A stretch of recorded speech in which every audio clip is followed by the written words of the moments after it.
Hello, and welcome back or welcome to the Yogi Roth Show. I'm your host, Yogi Roth, and I hope 2020 has kicked off exactly how you hoped. And if it hasn't, which is probably the way it's gone for all of us, you've adjusted and dealt with it and had as much fun and created as much magic as you possibly could.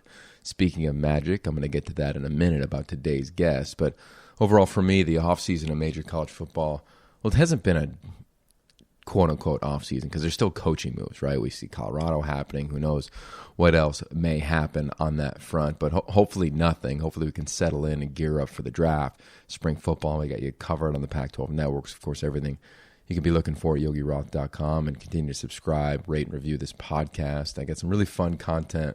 I think I'm going to chunk some conversations in the off-season, some really specific questions that I want to get answered around college football and the humans that are involved in it. And hopefully you guys will come along for the ride on those. Those are some really fun guests that I think you'll enjoy. That being said, today's guest, I know I say this every time, it's probably like a broken record, but hopefully you've enjoyed the guests over the course of the last few years. But today's guest, I think, is going to light you up. It's going to seem a little outside the box. His name is Harris III, and he is, for lack of a better term, one of the world's greatest magicians. He's also considered an illusionist, which I think is a better word to describe what he does. And Harris has been doing this for the better part of the last 20 plus years. He's been doing it all over the world, I think on 5 different continents. He's done thousands of corporate speaking gigs. He's spoken to everybody you can probably dream of in that space. And if you're in a corporate space, you may have seen him already perform for your organization. But I came across him down a totally different path. And for me, this is a guy, and he'll get into it, who hit stardom early and then hit struggles early. Just like professional athletes, college athletes. How many times have we heard the story of the top 10 draft pick who then lost everything when his career was over? Well, Harris has a version of that story. Furthermore, as a magician, how many times when we have sat in front of a magician? He took me to the Magic Castle in Los Angeles, up in Hollywood. How many times do we sit there and just try to figure it out? What are they doing? Well, same thing in sports. We're always trying to figure out a defense if I'm the quarterback. If I'm a safety, I'm trying to figure out where the quarterback's eyes are going. So I believe that athletes, we have to have an element of being an illusionist. We also have to have great mastery around that performance, that practice, so no one can quote-unquote figure us out. So Harris III, to me, has a lot of parallels to sport. I've connected him to people in the college football world because I think he's somebody that I think should be speaking in front of teams in college football. I think he's that powerful. He's an incredible communicator, and he's got a really powerful story, and we dive into it. We dive into the imagination. We dive into, of course, his path, but also some tools that I think we'll all really enjoy, whether it's around communication, whether it's about our sense of wonder and what happens when that gets turned off, and then, of course, reality. What we see, do we believe? And what do we choose to see every single day? So I think you're going to love it. I think it's a perfect off-season listen. I've been holding on to this one for a little while, so I'm going to get out of the way. This is Harris III. And if you want any content from me, just go to yogiroth.com and subscribe to the How Great Is Ball newsletter. We'll be kicking that thing up here as we get going with spring football. But in the meantime, I hope your life is magical, and I hope this conversation offers just a little bit of magic. Peace. Here we are in the heart of Southern California, and I'm fired up for today. You guys know this podcast well enough now. It's about humanity, it's about sport, it's about performance, and it's about mastery and gaining mastery around your craft. And we're with somebody who has done that on a huge level, on a big scale, and you're going to have great application to sport as you just kind of hang with us for a little while. Welcoming in Harris III, man. Welcome to the show, brother. Thank you. You said you're fired up. Are you always fired up? I have a feeling you're always fired up, regardless of who the guest is. Well, why wouldn't you be? I mean, I don't think I'm not excited. I mean, don't get me wrong. My ego enjoyed that. But I have a feeling that's just who you are. Yeah, I think so. But when I was prepping for this, now just to give people a little background, we've met once. We went to the Magic Castle. The Magic Castle. In Los Angeles. Ken Black, a mutual friend who eventually, when he finally cuts back to LA, we'll get him on this podcast. He's been dodging me for a while. He's elusive. Exactly. You're going to have him at your conference, which we're going to talk about here in a little bit. But what I loved about you is your title is Master Illusionist and Storyteller, which is just really cool. And when I met you, I was like, oh, he's a human being. He connects. He's got a great ability to listen, perceive, and regurgitate and ask really cool questions. And I didn't really know a lot about your story until the last third of the night. Like, we're just kicking it at the Magic Castle, which I've never been to before. I didn't even know. Well, half the people listening are like, what is the Magic? Is this at Disney? Were we at Disneyland or something? Is probably what people are thinking. It was way cooler than Disneyland, to be quite honest with you. And I didn't, I've been in LA for 14 years, never been to the Magic Castle. And it's basically the place where the greatest magicians in all planet Earth come and perform. And you invited us, Ken, myself, Brett Hughes, who's been on this podcast before, to come on up and be one of your guests. So thank you for that. But meeting you was really fun for me to gain an understanding into the world of magic. But more importantly, I want to gain an understanding into the world of you. So master illusionist and storyteller, let's just start there. What does that even mean? And I'm just going to kick back for a second. Yeah, well, I mean, magic is similar to a lot of other performing arts, really any art form. And it's just mysterious, I think, by its nature, because it's filled with so much secrecy. But I'm what you would consider probably a classically trained illusionist, meaning unlike people who are self-taught or learned a trick out of some YouTube video online. I had a mentor when I was a kid. That you can't really go to like magic school, but kind of got shipped off to like mentors' houses for training weeks at a time, and had to be taught how to do all of the classic illusions from like the different categories, like close-up magic, parlor magic, stage magic, grand illusion. And so kind of that background and training put me on a path from a really young age to start touring really early. Ended up sort of dropping out of public school and doing this homeschooling program and halfway through high school to finish that section of my education. And I just kind of gave birth to this dream of traveling around the world doing magic shows. But that's really where it all started. I was 9. I was obsessed with baseball. I thought I was going to be an athlete, which is really an ironic dream because I kind of sucked at baseball. But my parents had these minimum wage jobs. My dad worked at a factory and my mom worked as a housekeeper on a college campus. And I remember when I was around 9, I was so obsessed with baseball, but wasn't good enough to play on a team. And my parents always complained about the fee they felt like was so expensive to buy the uniform and stuff to go be on an actual team. And so I got really into baseball cards. I would like save up, a few bucks at a time, buy packs of baseball cards, and was just literally obsessed. And I remember being 9 years old, and all I remember asking for Christmas that year was a brand new baseball glove.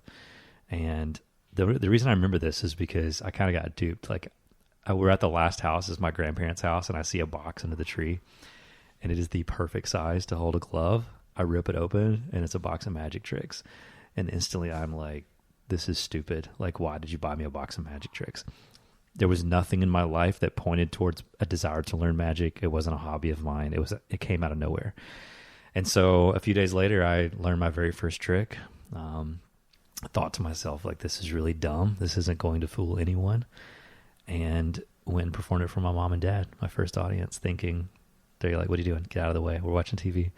And dude, they were blown away. They were like, how in the world did you do that? And I was like, I'm sorry. Like, what do you mean? Yeah, I can't tell you. Yeah. And I was like, instantly, I went from being this kid that was like desperately wanted to be an athlete, but was being bullied and somewhat picked on because I sucked at it, to all of a sudden someone being in awe of something that I just done. It felt like I'd been bitten by a spider and became Spider-Man. Like all of a sudden someone's in awe of this like apparently magical power that I have. Not that because they thought I had some sort of like supernatural gift or something, but to be in awe of someone and to have this look of wonder in response to something that you're doing, it kind of awakens wonder in you. And dude, it gave birth to all sorts of possibility. And now, if you kind of look at the trajectory of my story, it was really that moment that I went from being like that small town kid growing up on a farm with no passion, no dreams, to, man, just awakening that sense of wonder all of a sudden was like anything's possible.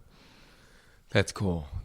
A lot to ask, just to follow up there. When your parents were telling you that, hey man, it's not cheap to go play baseball, how did you internalize that? How did you process that?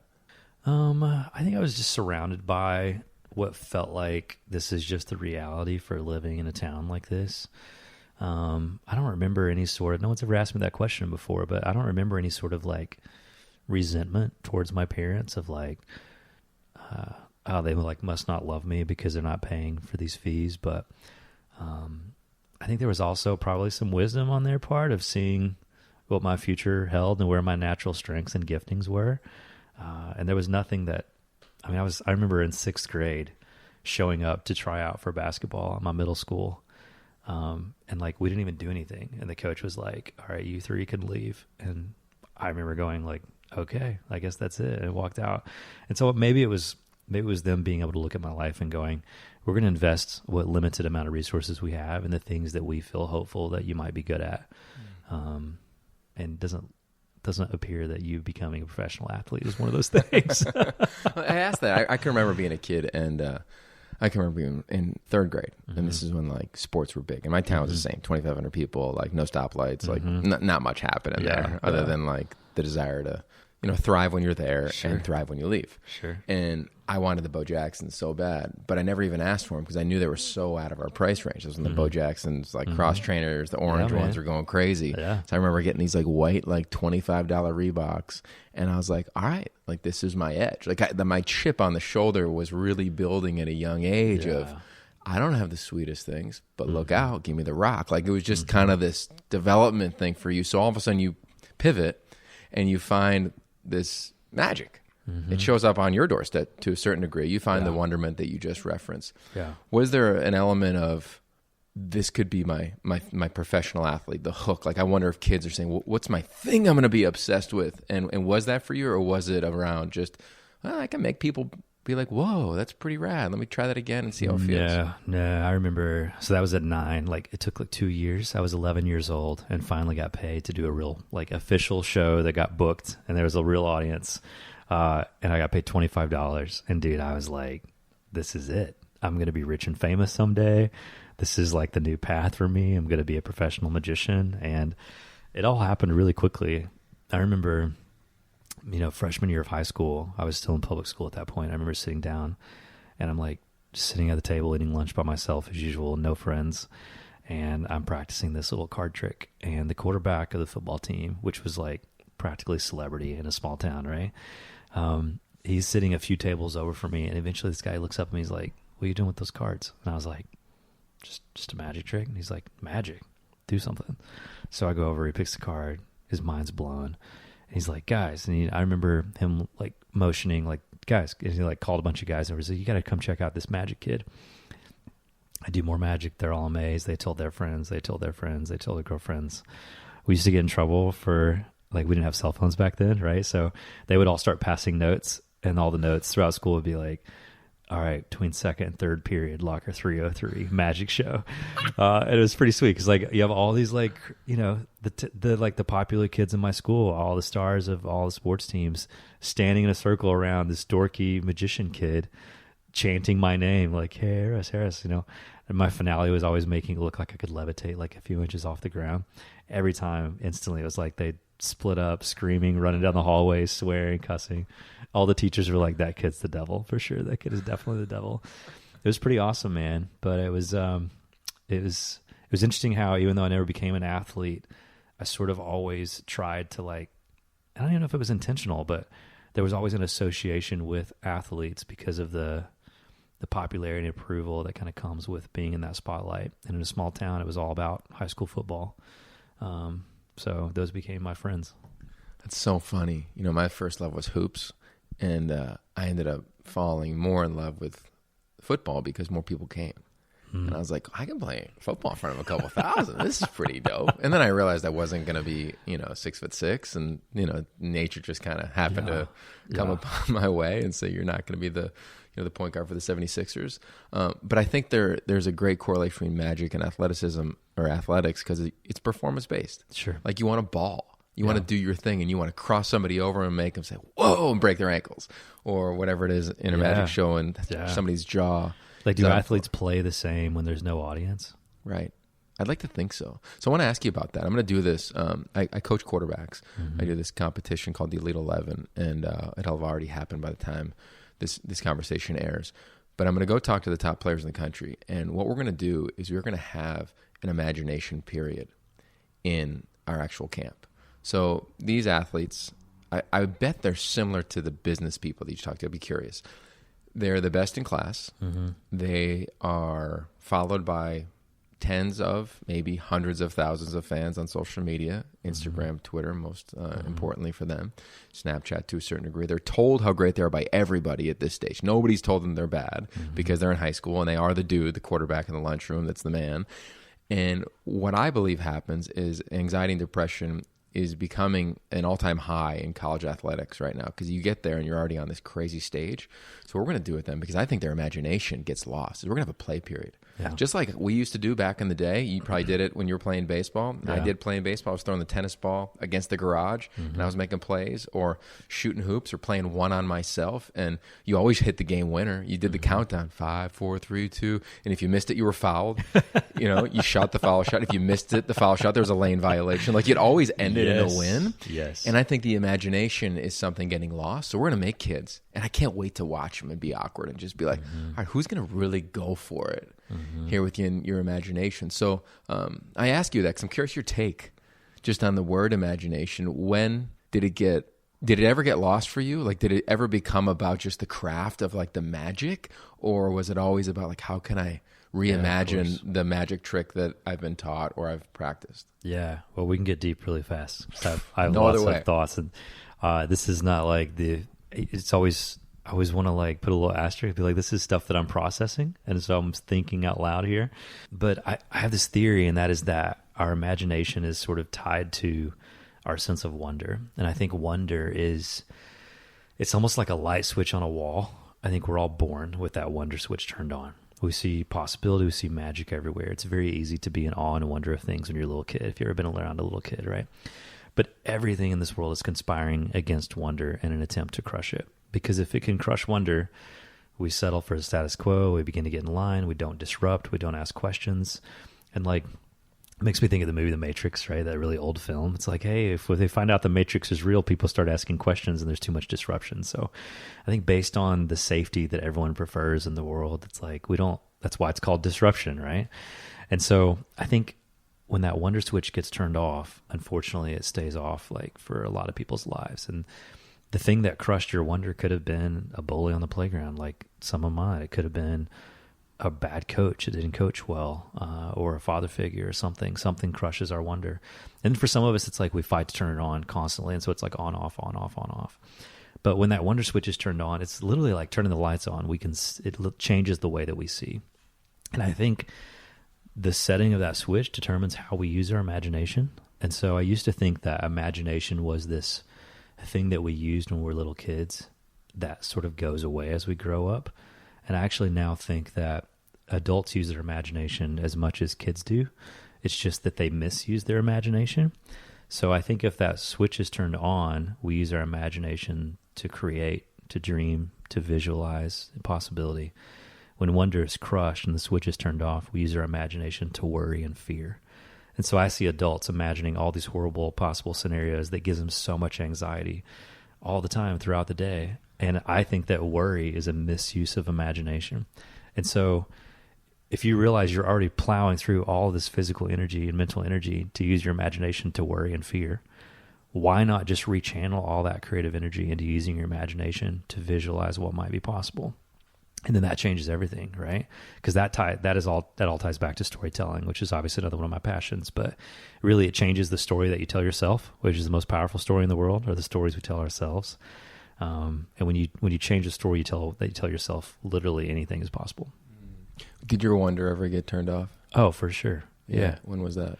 I mean, it's happened multiple times. It happened as a kid on the playground when kids told me I sucked at everything that I tried. That crushed my wonder. And that's why I was like moping around, and why I got a box of magic tricks and could not have been any less interested, because my wonder was dead. And it could have been a box of anything.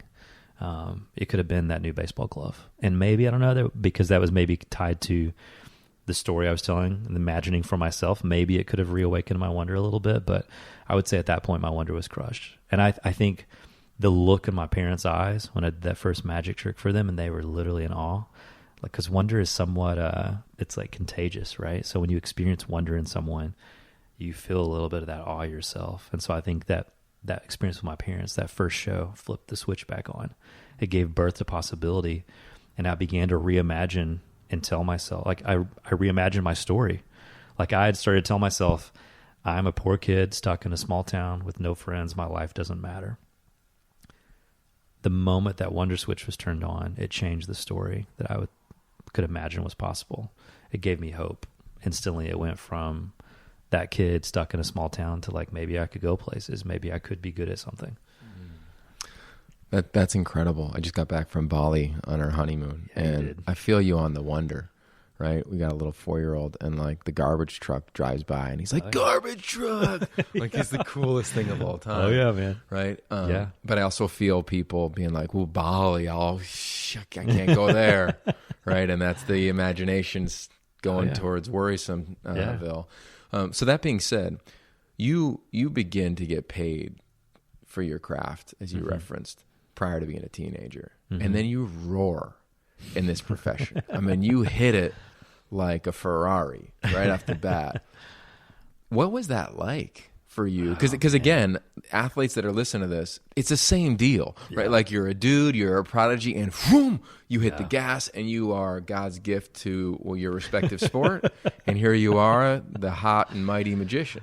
Yeah, which sounds hilarious to hear you say that, the hot mighty magician, because we don't think of magicians as like the cool guys. But for people who watch you do.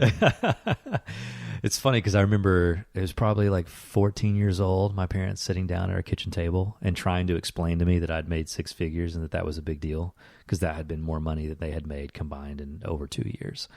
And to be 16 and being booked to perform on cruise ships in the Caribbean, and to be 18 and before I graduated high school, I'd been booked to perform in almost all 50 states. Had started doing international tours around the world, Europe, Canada, more cruise ships. By 21, I'd made $1 million. And what's interesting about all that is it was all because of all the thousands of messages that I take in every single day that says, you are great at this thing, and if you do that thing and succeed at it, life's going to be sweet. And here I was at 21, had made $1 million so far doing magic shows, and felt as empty as I had ever felt in my entire life. And that's when I began to see this sort of correlation between how magic tricks work and how all lives work. Because stories are so effective at selling things, the way that advertising works, that when it introduces this narrative into the world, we as human beings very quickly adopt that narrative, and we start thinking like, oh, this is what I thought at 21. I'm like, okay, so if I buy these 2 expensive cars, park them in my driveway of my nice expensive house that I just built in a wealthy suburb, if I'm seen driving around in those cars in the right parts of town with the right celebrities, the right athletes, the right whatever, life's going to be awesome. And it just didn't feel so awesome. And so somewhere along the way, I became really excellent at what I do, but I did not have a lot of expertise at who I am. And it's ironic because, your vocation sort of becomes your lifestyle, because whether you're an athlete or a performing artist, you're still a performer and a high achiever, and it's hard to figure out when the show stops. So it's like you walk on the field, you put on one heck of a show, you go back to the locker room and you're like, when does the show end? You got to go back out and answer questions for media. Okay, well then does the show end at the end of the press conference? But then you got to go back and post some tweets and some Instagram stories. Does the show end when does the show end? And so our vocations become our lifestyles, and we all end up not really knowing who we are, because we have the ability to tell the story of whoever we want people to think we are. And it gets blurry really fast. Yeah, I can imagine. I see it all the time. I mean, even just as a broadcaster, I'm always like, okay, the game's 3.5 hours, but it doesn't end until every game ends. And it doesn't end until my Instagram post or my Facebook Live show ends at midnight from a hotel, And, and what do you go to bed thinking about after it ends? What are you supposed to do the next morning? Exactly. Yeah. And what did I miss? And where are you rolling? And it took me a while to kind of get to that place where you're just like, enough is enough, and that's where happiness lies. But I'm curious for you, because here you are in this craft of magic that is, by layman's terms, not true, not real, fake. Right. And here you are as an expert in it.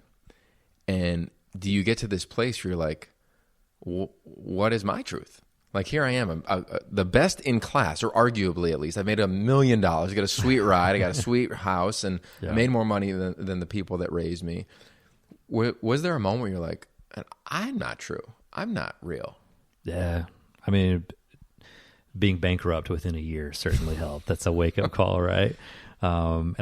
It's crazy because when bad things happen to us or we experience those moments of failure, it's so easy to be like, why am I going through this? Why did this happen? Best thing that ever happened to me.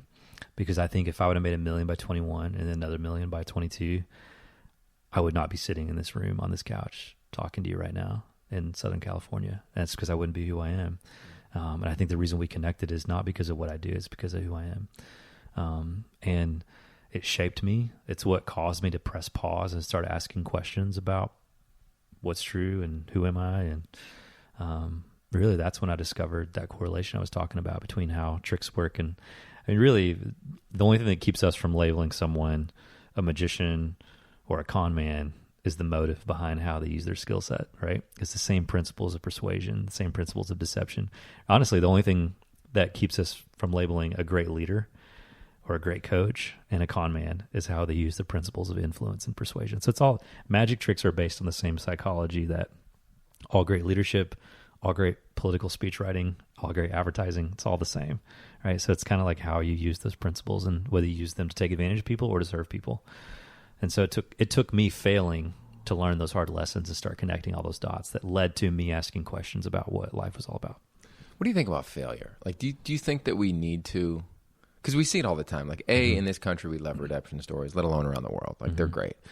Is there something where it's like, you need to throw 5 interceptions and get benched, or you need to get cut, or you need to blow out your knee and then come back, or you need to be bankrupt? Like, why do you think we need that to learn those lessons? And or if you were woke, quote unquote, air quotes, right? And you're like, well, I'm going to do the lonely work before that happened. And we do that with these quarterbacks. You try your tail off. Sure. Yeah, do you think we need those moments in the hero's journey to kind of fall and pick back up? Yeah, of course. Yeah, you know that. It's a part of the story, right? Like we can't learn near as much from our success as we can our failures. And they serve as wake-up calls, right? They kind of push you outside of your curse of knowledge, your little bubble that you get trapped in. And so it kind of forces you out of your comfort zone to have to evaluate things that you've never evaluated before because you didn't have the right perspective.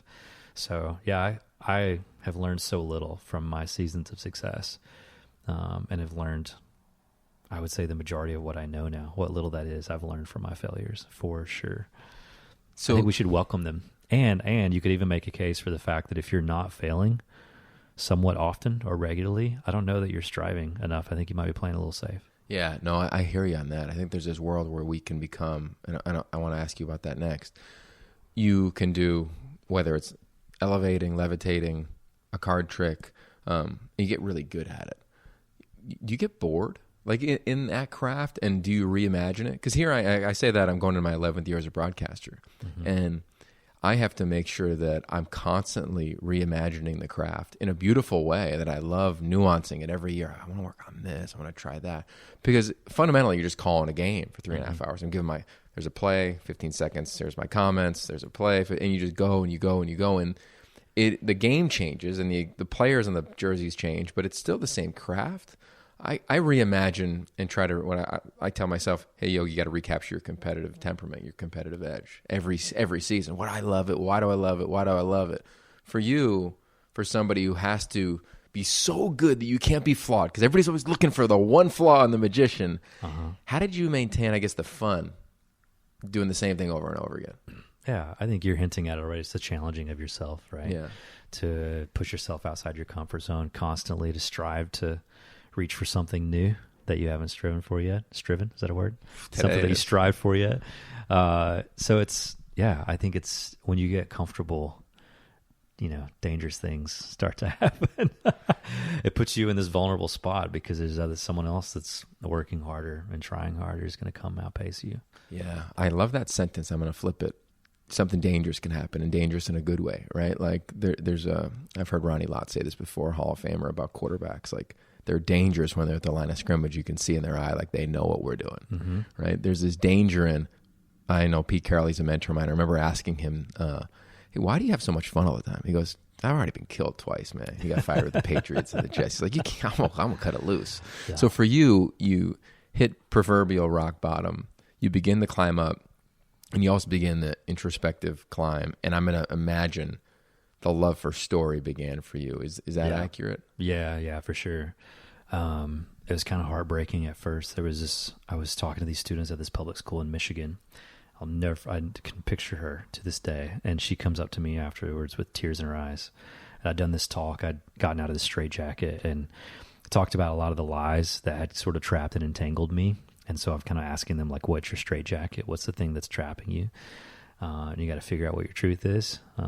And that's where your freedom lies, because the way that truth sort of changes your perspective and allows you to see a lie for what it is. So she comes up to me with tears in her eyes. She's like, hey, can I talk to you? And I was like, sure. And we like go over to the side, and she's like, I have something for you. Can I give it to you? I was like, okay. And she like reaches into her pocket, and I hold out my hands, and she drops a razor blade into my hand. And as she drops this razor blade, she sort of like quickly pulls her hands and I see scars all the way up and down her arms. And dude, that messed with me for months. For months, I asked myself, like, why would she do that? Why would she do that? And that's when the power of storytelling really started to occur to me. Because I'm like, man, some guy was sitting in a boardroom, and like he may have even had kids of his own. So it was not any sort of like evil intent, like, what can I do today to make girls cut themselves? It was feeling the pressure to sell a certain brand of jean or makeup or shoes or whatever. And because of how powerful storytelling is and its ability to hijack our brains and drive choices and behavior, he realized I introduce a narrative that creates a void within young people. And that void, they will think, can be filled by, oh man, I'm not cool at school. If I wore these jeans, maybe I would be cool at school. Or if my face looked like this with this kind of makeup or whatever. And I was like, man, if storytellers are that powerful, like I want to figure out those powers and use them for good. And so I just became obsessed with studying all things story, and ended up being confirmed that was right. And even Steve Jobs, a genius, who said that the most powerful person in the world is the storyteller. He basically went on to say that they basically hold the keys to the next generation. And I think that's because we are all walking around telling ourselves stories all day long. Some are true and some are not. Because magic tricks have taught me it's pretty easy to be deceived, right? So we've talked a little about that, but that means that with that great power comes great responsibility. So while there are storytellers that are doing things that I wish they weren't doing, there are also storytellers that are, quite literally changing the lives of people. I think coaching is storytelling. I think visualization as an athlete is storytelling. Like raising your kids and being a parent, that's all storytelling. So everything to me is storytelling now. Because like if you can make something levitate on stage, that's obviously a trick. I don't have some sort of like super psychic power to make something levitate, right? Which means we think that seeing is believing. Because a lot of people be like, oh, I'll believe that when I see it. Seeing is not believing. Otherwise, it wouldn't look like that thing was actually levitating up on stage.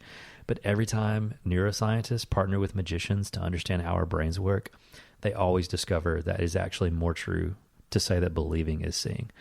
And a lot of people hear, oh, you have to believe in something before you can see it. They think that's some sort of like Oprah-like new age, like I've got to if I just believe it, it will manifest itself. And that's not what it is. It's that when you believe that potential exists, it gives your brain potential or permission to pursue that potential, right? So like if you stand in front of the mirror and you look at the reflection, if you are operating off the mindset that seeing is believing, but what you believe about yourself isn't true. So if you're like, I'm going to suck this game, I don't have what it takes, I haven't worked hard enough, I'm going to fail. Well, what you believe is going to change what you see. What are you going to see in the mirror? Someone who doesn't have what it takes, who hasn't worked. So if you change your belief system, that will actually change the reflection that you see in the mirror. And then a new path is possible because of how our imaginations work. So it was really that girl come up to me at school. It's like the drive to want to understand how to change her life and her behavior made me obsess over how to understand storytelling. Yeah, that's good. think like the fun moments in entertainment, like Cool Runnings. Mm-hmm. I am a badass mother who won't take nothing from nobody, right? And he just goes in balls. Yeah, I think about it in my own life in college. When you're an athlete, sometimes they tell you what classes to take, which happened to me. And then I was like, bump that. Like, I don't want to do that anymore. And I took a class called Communication and Rhetoric, which ended up becoming my major. And I read the Encomium of Helen, if you're familiar with that Greek history. and it's written and shared by this guy named Gorgias.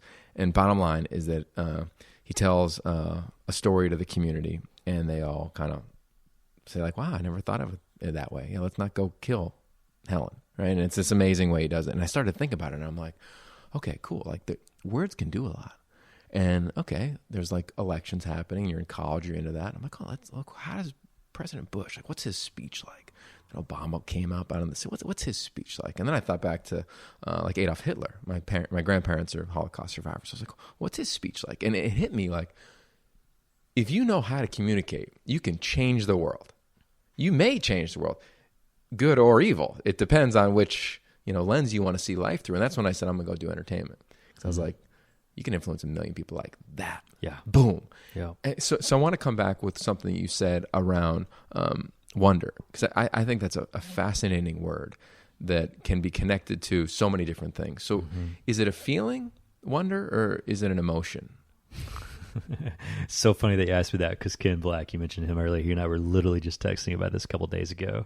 Yeah, it's like a state. It's like you are in awe and wonder, right? It's a state that you are in. And there's so many new studies happening. It feels like neuroscience is finally, it's like they went and studied all the essential emotions and beliefs and feelings. So like we should probably understand joy and sadness and depression. Wonder, we can wait on that one. That's like a non-essential feeling, right?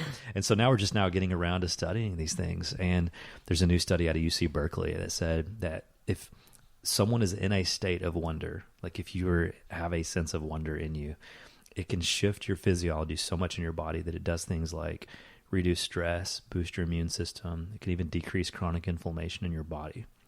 So if the things that are warring against wonder, like cynicism, feeling jaded, apathy, if those things exist in your life and you're crushing your wonder, is it no wonder that it would hold your physical performance back, right? So it's easy to talk about wonder and think it's like this woo-woo feel-good sort of thing. But man, it doesn't matter what you do for a living, but especially if you're an athlete, you've got to get to the point where you're willing to embrace that state and go back to figure out, how do I orchestrate my life to be open to experiences of wonder? Because you can't manufacture it 100% of the time, because then your follow-up question naturally would be like, cool, so Sweet Harris, enlighten us, tell us, how do we awaken wonder? It's not like we can put the mics down and you can go into another room and do an exercise. There are certainly things that you could do to be more open to having an experience, like walking down the street not far and putting your toes in the sand. If you haven't done that often enough, that's certainly like a physical action that you could take to feel a sense of awe and wonder.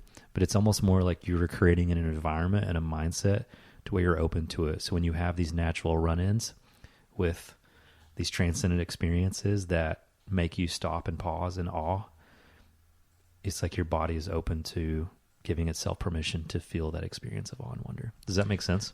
1 billion%. So Okay. Let's keep going on it, because I think Sure. if you're listening, you're like, okay, I've like sat at a coffee shop and looked out the window and journaled, right? And I've wondered Sure. about my life. Sure. I've been in a foreign country like Bali, for instance, and I've been a wanderlust to a certain degree. And I can imagine this life is amazing. I've put my toes in the sand, Yeah. the simple one, or stood on a mountain after a hike, wherever you Yeah. live in this great world, and you say, man, like, I need to be happy, or man, I'm going to go chase my dream, right? But the challenge always is like, as we walk back and we sit in our car, we click the seatbelt in and we start it, and then before we put it in reverse, we look at our phone, and boom, we're back in our emails. Boom, we're back in our world. What have you seen, or what can you share in terms of creating habits to allow yourself to wonder? Like, because we can all do it, I think, when our feet are in the sand. Mm-hmm. My family, we have 50 people at this wedding in Bali. Everybody there, I promise you, wondered. And some of them may have gone back to a life that maybe has an element of being jaded in it. Sure. Yeah. How do you keep your wonder, the flame alive? Yeah. A few things. I think a lot of it has to do with awareness. I think so much of the practice of being human is learning how to wake up. We're all walking around physically awake, but we're not really aware of everything, which I think leads to having some sort of regular practice of gratitude instead of entitlement. I think our generation is struggling a little bit with some of that. And there's a sense of like, oh, well, like my house sucks, I deserve something so much. It's like, dude, incredibly ultra elite wealthy compared to a good majority of the world, right? So to just slow down and be like, I'm breathing right now, air, and I'm on a planet that's like spinning and flying through space, and I'm not flying off of it, and like I still exist and not being burned up by the sun. So just to understand like the seemingly miraculous things that are occurring on a regular basis as we sit here and talk into these microphones, and someone has some magical device that they can listen to it in their ears, like that should make them pause and be wrapped in awe and wonder. But we don't experience it that way. We don't have that gratitude because we've almost been psychologically reconditioned. Like when I make that thing levitate on stage, if I'm in a room full of teenagers, they all pull this cell phone out of their pockets and they start Googling it or looking it up on YouTube. That's how they're wired now. Because when you grow up in the information age, you don't value mystery. You don't value wonder. You attempt to crush it the moment you feel it because it feels disruptive and threatening. And so 100 years ago, if I made something levitate on stage, people would have been like, whoa, that was amazing. Because they had to walk outside and see this device driving down the road that they had never seen before they thought was amazing. They went home and held something up to their ear and they could talk to someone who wasn't in the same room.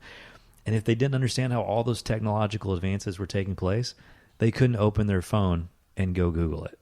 So they had to become really comfortable with just sitting in awe and wonder.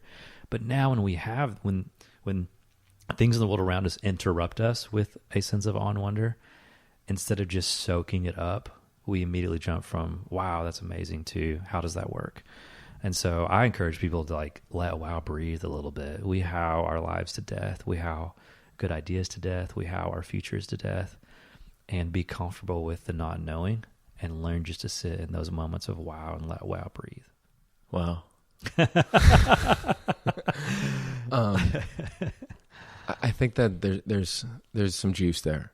You referenced a study in Cal. I just read one, TCU did it. And it was, if you do anything with repetition, about 400 times, you'll start to connect synapses in your brain. Mm-hmm. But if you do it with play or with joy, it takes 10 to 20 reps. Mm-hmm. So with wonder, I think there's these worlds where, all right, I gotta go wonder, and let me go for a walk. And that's cool. Like build it into your day, right? Be where my feet are. I do it every morning, like to have your moment of gratitude or your meditative practice. But I think after a while, it becomes part of your DNA. Like you said off the top, you always pumped up about your podcast guests? Yeah, all right, I am. I can talk to somebody. I get to ask them questions. And this is my show. I'm directing, producing, do whatever the heck I want. Yeah. It's the greatest thing of all time. That's all we want in storytelling. It's our own gig. But I want to put it back on you around story. Because it's one thing to wonder. And then it's another thing to create a community of those who wonder. It's another thing to bring on speakers to go to a stage and impact those who wonder and give them some fuel, some kindling to put on this fire that maybe is really dim or maybe it's roaring.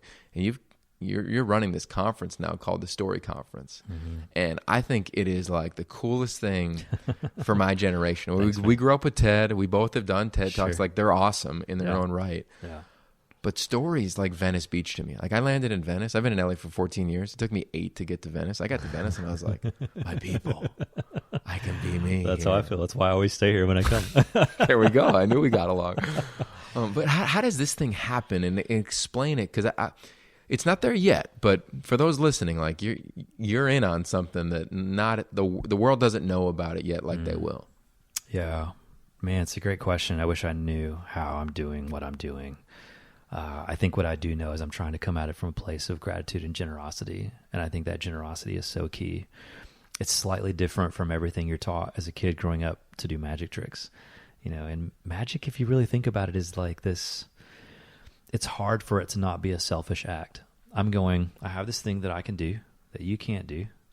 And not only should you watch me do it, you have no idea how I do it. And I'm almost mentally challenging you like some sort of chess match. Like, I bet you can't figure it out. Like, how cocky is that? And what I've tried to do is approach magic from this really generous place where I go, what if the magic as an art form is capable of more than just tricking people? What if I can perform a magic trick, but focus on the story that I tell through it that makes you feel a certain way, where it leaves you with this sense of awe or wonder or anything else, to where you don't even have to care about how the trick works anymore. Well, now I've given you a gift, instead of challenged you with this sort of selfish, like, look how cool I am approach. And so I've tried to build the story community from that same place, to just generously give and go, hey, like I see some things in the world that I don't like, that I feel like are broken. And I think all these problems they're all storytelling problems. There are nations fighting each other in the world over nothing more than storytelling problems. There's environmental impact that's taking place that we need no more data or scientific research on. It's just people's behavior. It just comes down to storytelling problems. There are storytelling problems in the justice system, to prisons, to schools. And if Steve Jobs is right, and I believe he is, that the most powerful people in the world are storytellers, then the people that sit in that room once a year, they decide what the future of humanity looks like. And so the goal is not to be in the spotlight or to gain some sort of accolade. It's just to generously gather them, lead them, curate an experience for them that leaves them inspired to understand how powerful they really are, and to understand that with that power comes a whole lot of responsibility and that we can do better.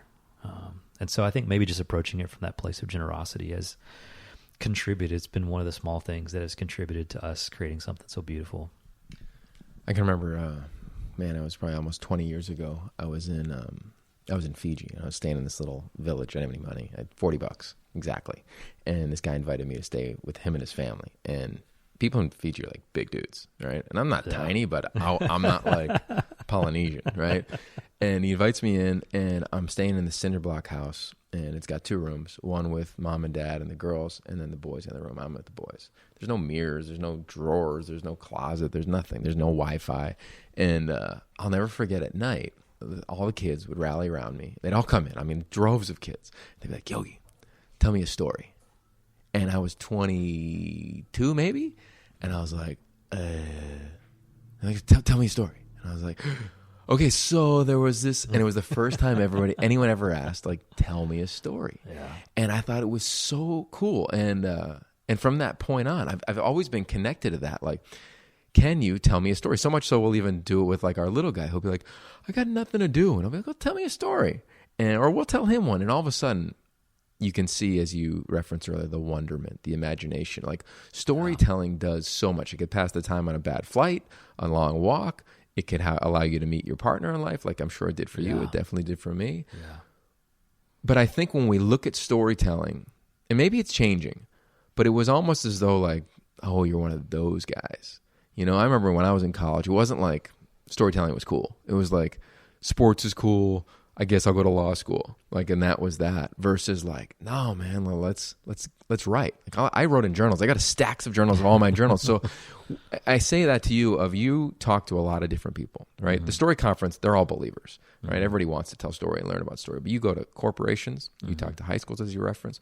What are you noticing around the relationship with story? Like, is it like, wow, like everybody's doing it, so everybody's so good at it, I can't do it? Or is it like, no, let me get involved because I got an Instagram or a Snapchat, I'm a storyteller too? Yeah, it's leveling the playing field, right? You know, storytelling story's like the operating system of our brains. So like our phones run off of iOS. My parents have a computer that runs off of a language called Windows or whatever.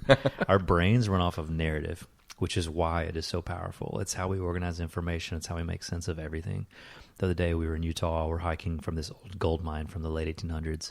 My 5-year-old Jude, he is trying to make sense of the fact that there is now a fence built around this gold mine. So you couldn't like go up and interact with it. And it's because like the stuff's caving in and people would get hurt and stuff. And so the national park built a little fence around it so that you can't go into it. We're hiking back. Jude's super quiet. And in order for him to make sense, for his brain to make sense of why there's a fence, he had to imagine the story. So without me soliciting it, he goes, Dad, I bet they built a fence around that because once upon a time there were some guys coming and maybe they were trying to like get too close to it and they were damaging it or falling in holes and stuff. And so then they had to figure out how to protect people. And so they probably got together and talked and decided that they should build a fence, is basically what he was saying. So the only way he was trying to make sense of some information, some data to his brain was what was happening scientifically. On a heart level, he was just trying to tell himself a story. That was his imagination at work. And so once you understand that that's how our brains are wired, it allows you to take a little bit more agency over the story that you're living. Once you understand how storytelling works, it allows you to go, okay, in 2019, some studies show we take in as many as 10,000 messages a day. That's a lot of people vying for our attention and our money and our time and our resources. how about instead of you guys telling me the story I'm supposed to live, how about I put a little bit more intentionality into being choosy about who I'm going to allow to shape my story? And how about I, instead of taking the script from you about the story that you think I'm supposed to live, because that's good for your pocketbook, I'm going to tear up the script and I'm going to write my own story. And once we understand that we have that agency, it's empowering, man, and we get to live the life that I feel like is closer to the one that we're supposed to live and meant to live, instead of the one that, you know, everyone else wants us to live for them. Okay, so I'm going to be a college football coach or student athlete right now, and they're going to hear this and they're going to say, okay, cool. I want you to like live your story, but I want you to run our plays. I want you to build your brand kind of, but I want you to subscribe to the team philosophy first. How would you talk to a coach who's trying to make sense of this whole storytelling world? Because I when I hear brand, I think resume or I think story. Like it's the same thing. So take the word brand. If it makes you uncomfortable, you could put it to the side, insert story. How would you talk to those molding the next generation of leaders and obviously gifted athletes to say like, yeah, like it's okay for them to share their story, get to know it, and fall in line with the program ideology versus make it about them? Yeah. Well, to the coach, I would say you're not the hero. You're the guide. We all want to be the hero of our own story. And so the best coaches to me were the ones that didn't try to be Luke Skywalker. They were the ones that tried to be Yoda, you know, a wise counsel, help them understand how the story is so much bigger than themselves. So they offer that perspective. I feel like that's what makes a great coach. To the player, I would say, like, even though you want to be the hero of your own story, no hero is self-made. And it's fun to be like, oh, well, look at all the Marvel movies. Which Marvel movies are the ones that were most successful? The Avengers. It's cool to go watch Iron Man. It's cool to go watch Spider-Man. You know what gathered people together? A team of superheroes. Because even people who had superpowers were more powerful together on a team with other people who had superpowers than they were on their own. And so it just reveals to us and teaches us that life is a team sport, just like team sports are team sports. And dude, we're so much better together than we are alone. So figure out how your story fits into the stories of others, and the story that you get to live collectively is so much bigger than anything you can currently imagine. So you spend your life, a large majority of it, sharing story, but also probably reading people, reading the audience to a certain degree. Sure. What are your takeaways from humanity right now? Oh man, yeah, they're all scared and nervous and desperately trying to be understood. And we're all unique and weird, but we don't want to feel weird. We want to feel normal so that we're like everybody else, but we're not like everybody else. We have so much in common, but we're also perfectly unique at the same time. And so, you know, there's a line in Alice in Wonderland, which I love the Wonderland story in general because of my work with the subject of wonder, but Alice comes back from Wonderland and she goes, "Have I gone mad?" And in the Linda Wolverton version of the story, the one that Tim Burton directed, her dad comes in the room and is like, "Yeah, you're entirely bonkers." And then he smiles. I love this part. He leans in and he goes, "But I'll tell you a secret. All the best ones are." And so I think we, in this social media driven world, we're basically comparing what we're putting out with what everyone else is putting out instead of just embracing who we are and our truth and being who we're supposed to be and honoring that and being authentic and living with integrity, and stop passing everything through the filter of how it's going to be perceived by everyone else. Just be yourself.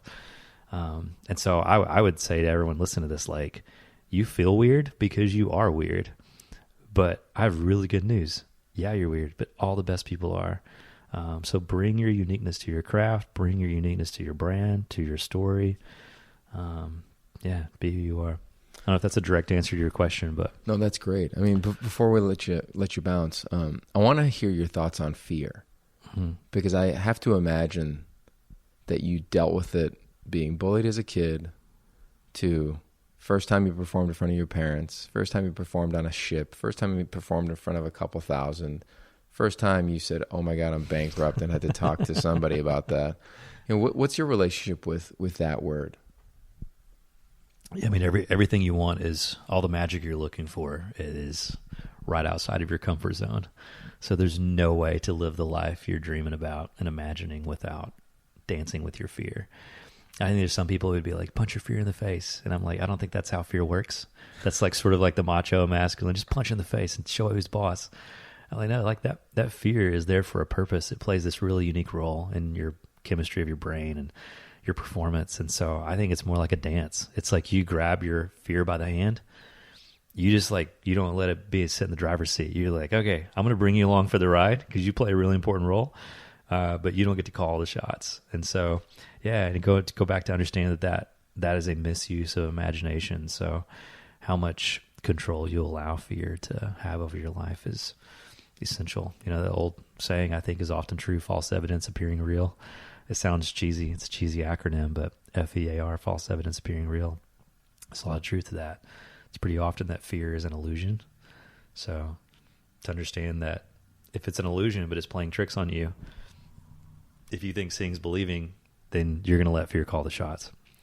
If what you believe has the power to change what you see, and what you believe contradicts what fear is lying to you about, well, then you can move forward and understand that what you're going to see is going to be radically different than the lies that fear is telling you.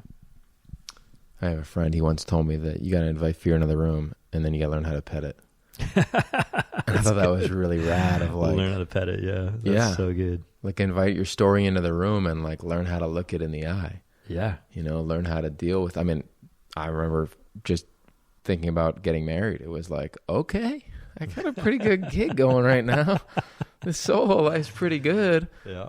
All right, getting more and more comfortable. And you're like, dude, this is so much doper to share. Okay, so that being said, you got a couple kids. You've got this rad company that you're operating, this story conference. You're doing your own thing. You're speaking and performing all over the globe. Curious for you, what makes you most alive?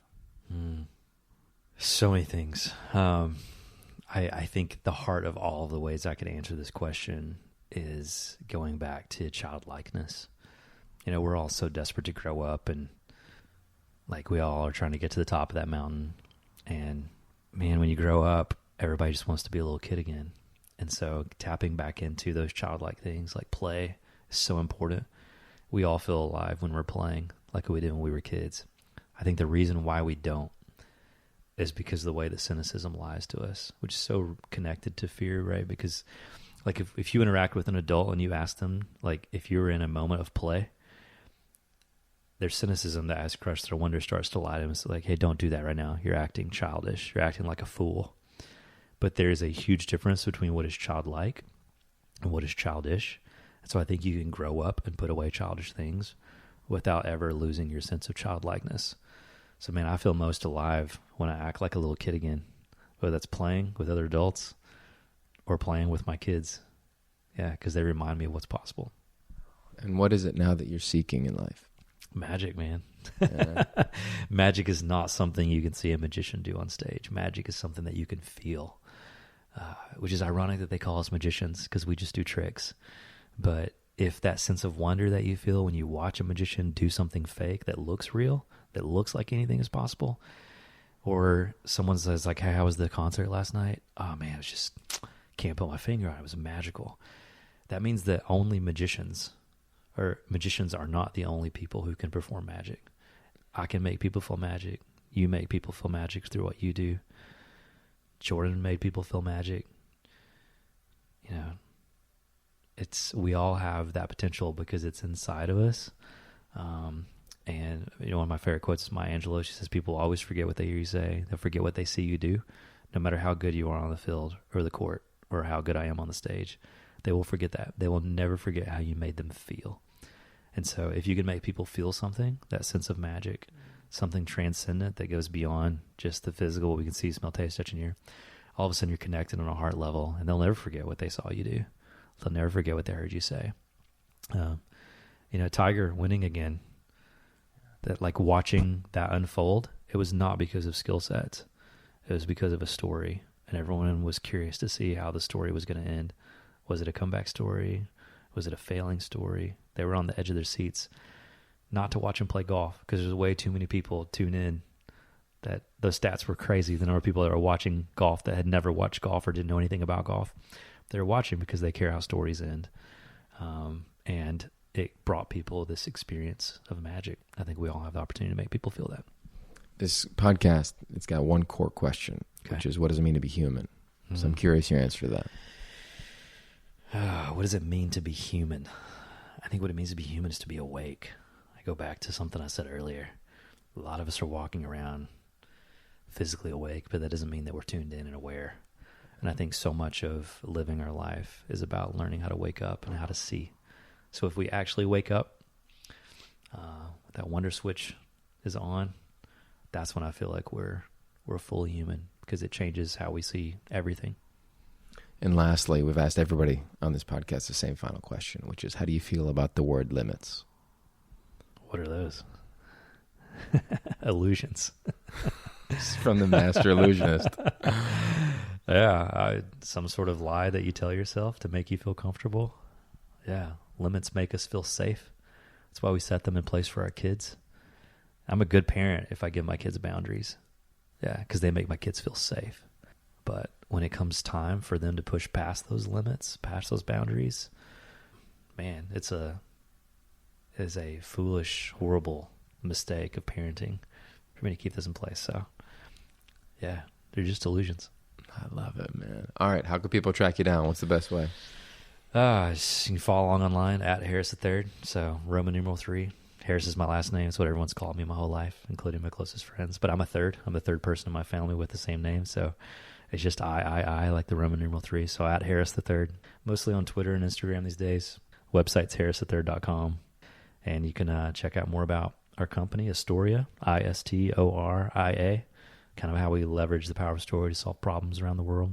And then we gather everyone together, as you talked about, once a year to do this event called Story. So story2019.com. Coming out with us in Nashville for a couple of days. I love it. I wish I could come. It's in the middle of football season. I won't be there. I know. We are pushing it. Go check it out. And I think for all the athletes that listen to this, I think a real cool takeaway, at least for me, was not only just the wonder switch, but here you are. It's somebody who has mastered their craft. And people are looking to poke holes in it, but you went to work and you continue to hone and rehone your joy around the work, and redefine how the work is expressed, which has changed how it's received. And I think athletes, they got to be great at what they do. They got to rep, but they can do it with a different feeling, as you referenced, internally, which will, impact their teammates, their coaches, and of course, the fans, who may or may not matter, and maybe even us broadcasters here and there. So thanks for all the insight, man. Yeah, dude, you're doing great work. It's been a pleasure. All right, there it is. That's Harris III, ... I'm Yogi Roth. You know how we end this thing, that the only limits that we have in life are the ones we set ourselves. Peace.